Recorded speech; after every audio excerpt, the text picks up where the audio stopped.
Good morning, everyone. Well, threshold voltage of MOSFET and why this is so important, right? I mean, what is the actual implication of that threshold voltage on a system performance, right? So let's start with that. So we already understood something where we understood that when we talked about leakage, that leakage is a very important aspect of when we are designing system with these MOSFETs, right? So MOSFETs are these building blocks, right? These are MOSFETs which you are arranging in a certain fashion, and that is what is building this whole chip which we talk. So as of now, if you see on chip, people are, or the industry is looking at putting billions of transistors, right? These MOSFETs, transistors mean these MOSFETs. So then the question comes that if such a small thing is deciding the performance of that, what is happening, right? What is actually, or what is the physical quantity which is dictating all of that? And that is what we know as the threshold voltage, because we want to quantify these things. We want to know how much it would leak and when. So then the importance of threshold voltage is that we looked at that MOSFET which we were talking about, right? So I will just draw the symbol now because we are talking about quantity. So let's say this was my trace drain to source, this was my gate. When I applied, so when VG was 0, I said that the IDS which we have flowing was nearly 0, right? And when VG was positive, then this IDS became something in microamp to milliamp range, right? That is what we were talking about. Now the question is, when we say this is close to 0, right, this thing, what does it mean? How does the characteristic of this MOSFET look like, right? So that would be very, very interesting. And if you have access to this MOSFET, or you may find just the characteristic of this MOSFET, the best way is to either measure it in a lab. If you have a test setup like in simple labs where we have a supply voltage, we are applying, right, different supply voltages which we could apply to the MOSFET, and then we can measure the current, right? That is the one way. And typically there are measuring unit which comes SMUs, which the measuring unit basically applies this different voltages and can measure the current. So it basically, it's like automated unit which does it on its own. And you could also look at this MOSFET characteristic where you could basically use tools like Spice. And so if you are introduced to Spice, and if not, maybe we this is something we will talk about, because this is completely open source tool where you can look at these electronic components and you can look at their characteristic, how do they behave, right? That is one of the important thing to learn by doing this thing. So what you do is, let's say if you were to do in either an experiment, or one thing which you know for sure is that you are going to apply a VDS, right? This is what, and then you are also going to measure the current which is going. So that means there is an ammeter which is also connected, right? So then you are measuring the current which is going from, let's say, drain to source. There is another supply voltage which you will apply between VGS. If there is a body terminal, you will typically keep it grounded to source, right? And we will talk about if it is not grounded to source, what happens and all that. But as of now, we are keeping the body terminal to grounded to source. And then what you do is you want to look at how my IDS is changing, right? So let's say if you keep some VDS, finite VDS, which could be anything, let's say you keep it 0.5 or 1 volt, right? It is just finite voltage. Then you change this VGS from 0 to 5 volt, for example, right? So for a given MOSFET, what you could see, if you plot this characteristic, where you are changing the you are changing the VGS from 0 to 5 and you are measuring the current, right? So what you see is that you are increasing the VGS. You would not see anything increasing till certain voltage, and suddenly you will see that there is an increase in the current, right? And this current, as I told, this could be in the milliamp to microamp range, right? Now the question comes when you say, oh, this is happening after a certain voltage. And that is what this graph. So this is what we know as, we have plotted this graph in linear scale. Linear scale means that maybe I have put in, let's say, for example, point, if this is 1 milliampere, I put in points of zero point 0.8, zero point 0.6, right, 0.4, 0.2, like that, and then 0. So this is linear scale because every quantity in this scale on the y-axis is in linear fashion, right? There's no jumping where you're seeing that the quantity is changing by a decade. So everything is within this range of milliamperes you are looking at. So when you are looking at that, and then you see that this is increasing after certain time, right? So then when one looks at that characteristic, then can kind of decide, right? Or this is a very vague decision one can make. Oh, something is happening here, right, to my transistor.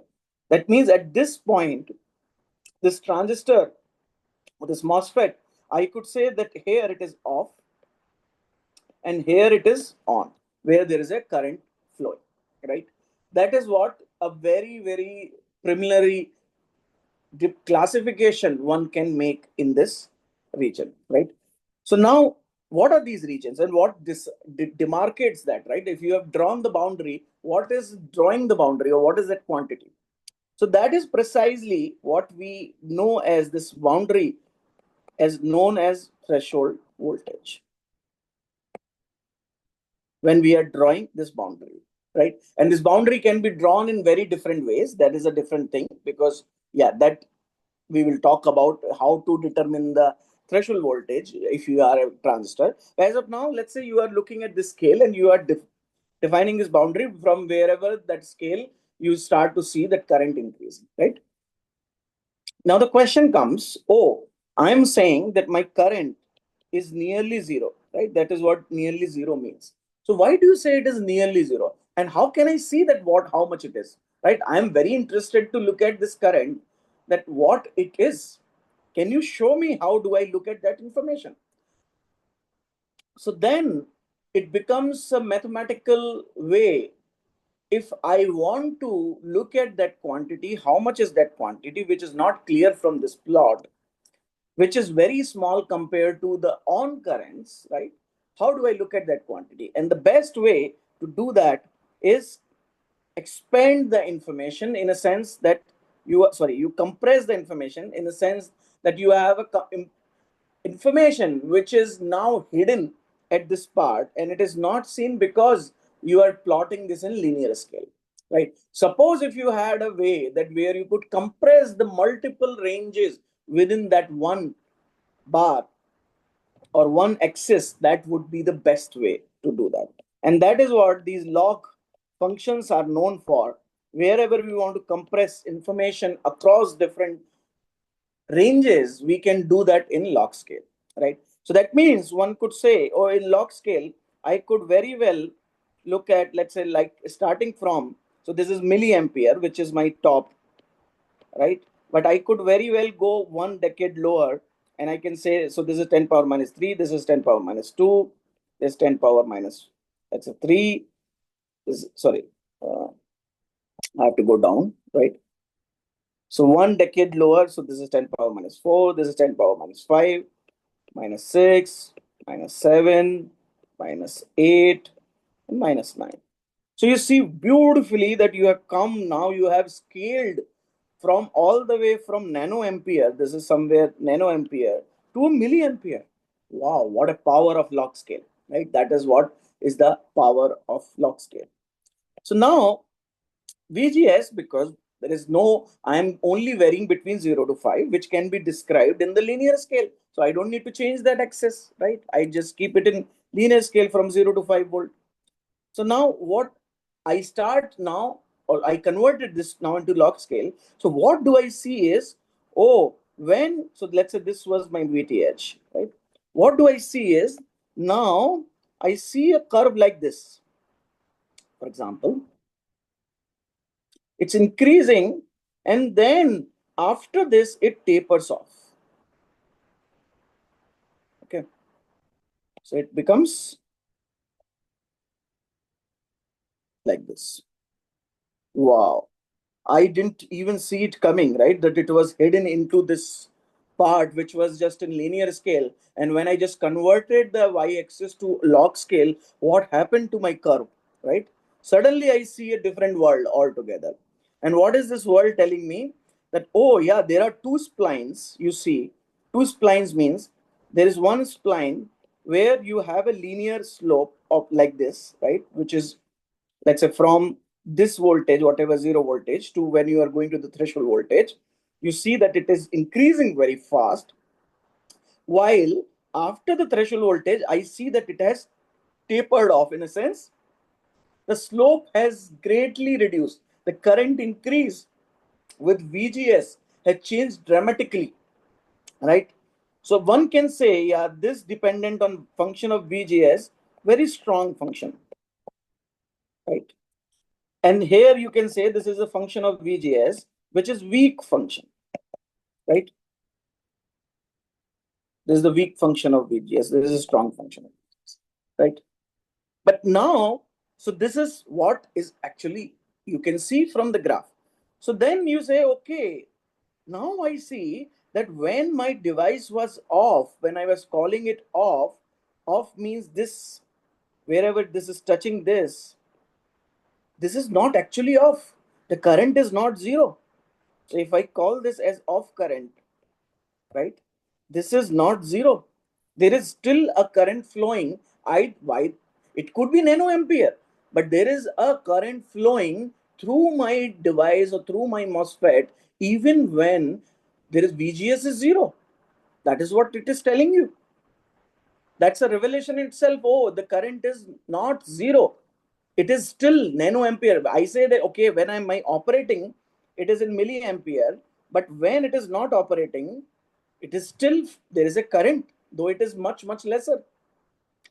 So now the question comes that this threshold quantity, how does it affect? Because leakage we have already talked about in the video of leakage, so you can check out that, right? That how does leakage really affect at the system performance?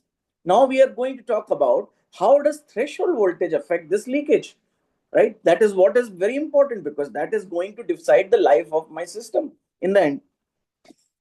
So then one can see that what happens if you move. So let's draw the same characteristic for three different threshold voltages, right?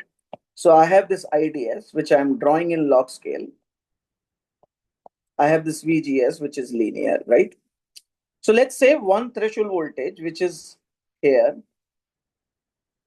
Let's call it VTH1. Then I draw another VTH, which is, let's say here, VTH2. Then I draw another VTH, which is here, is VTH3. Okay, so let's draw three different curves. So what happens here is, we see this is the curve for VTH1. If it is VTH2, we see what happens is, right, like this. Then you move to another, which is VTH1.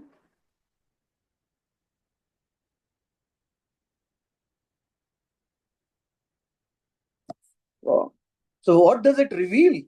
That means you are shifting VTH. Okay, that is, you are basically maybe using some different ways to do different VTH. But what is happening with VTH? One thing which you can see is, definitely in on state, if you see, let's say at certain voltage, this is some on voltage, right? Let's say 5 volt.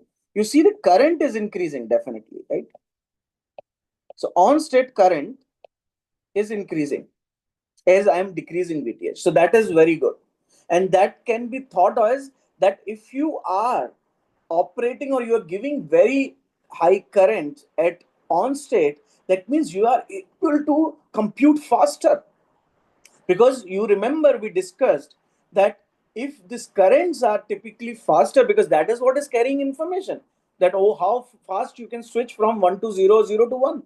So if these currents are higher, and we can talk about also this in another video of CMOS, that how the current actually decides the performance of gates, then you see the on current, could be a variable, or as of now, physically, this is like more water flowing. That means the bucket can be full faster, right? That is the way you can think of. If the more water is flowing from the tap, you can fill the bucket faster. The same way in our logic gates, when I'm computing A plus B, I can do it much faster if my currents are higher, okay, on currents. But as a result of this, because of the threshold voltage change, what you see is your off current is also increasing, right?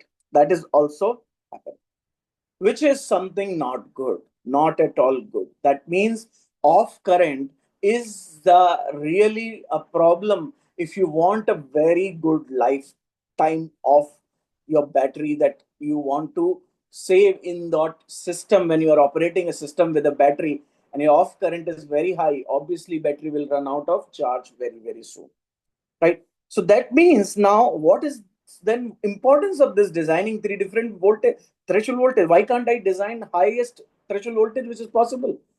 Obviously, if you do that, you will lose on the on current. Oh my God, on current, I remember that that means the water flow will decrease, and that means it would take more time to fill the bucket. Oh, then okay, if I'm saving the leakage, I am paying the price into time which it takes to, that may not be something desirable, right? Because I want certain frequency out of my processor. I want it to fill the bucket in certain time, right? But still, if you see a designer, typically in a technology, when a technology, MOSFET technology is designed by its foundry, like TSMC, Intel, Samsung, you see, or global foundries, you will see that there are multiple threshold voltage flavors they have in the their technology, right? Which is what they give as a something called PDK, process design kit, right? Process design kit is where they give this to a design house, saying, okay, now I give you my technology or the information of the technology which is needed for you to design any device which you want. This is what we talked in the first lecture when we were talking about the ecosystem. The PDKs are something which a foundry gives it to the design houses. Without that, they cannot design a circuit or any system which is fabricated into that technology. So it is a very important information, right? Now, coming back to, let's say, the threshold voltage, why do they want to have different threshold voltage? For the Why does foundry want to have different threshold voltage? Because of the system requirements. Because you may say that my system, I am not designing a laptop, right? So there are different systems you can design. Let's say you are designing a mobile phone, right? Or you are designing a watch, or you are designing a, let's say, a data center computer, right? Or yeah, data center computer. So you see here in the data center computer, you don't have a problem of power because it is already always powered, right? It's always powered. Watch is a device which you don't want to power, don't want to charge again and again. Mobile phone is definitely you don't want to charge again and again, but you can, right, charge whenever required,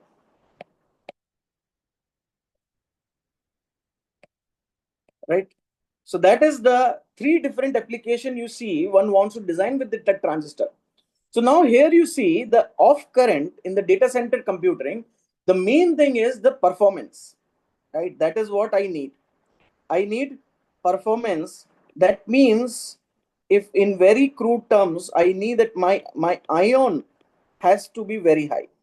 That is the key requirement I want to have when I'm designing a transistor for a so that means the foundry says, okay, good. If you want a very high on current and you do not care that much about off current because your transistor is mostly operating 24/7, then let me give you a transistor with low VTH.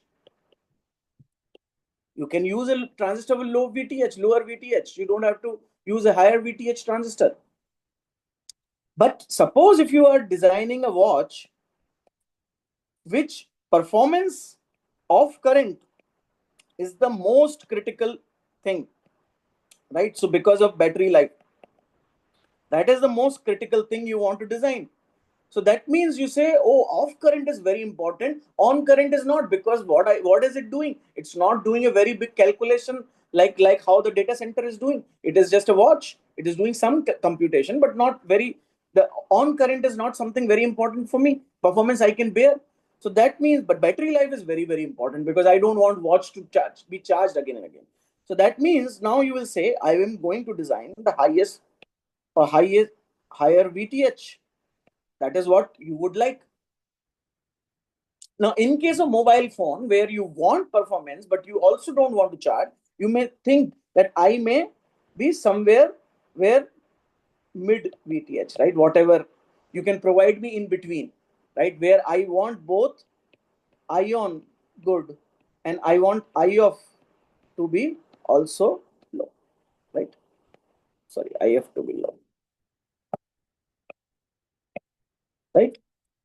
So that is what now you see that just because of the requirement of the system, this foundry has to make three different variations of the VTH, and that it gives you in PDK saying, yeah, now you can use multiple variations and you can design the way, because we don't want to stop designers from designing the way they want. So we will make the technology what is possible from our end to enable them, right? That is how this whole world works. The whole ecosystem of semiconductors work on very, very close collaboration of the companies, of the designers, of the wafer manufacturer, or the vendors, tool vendors.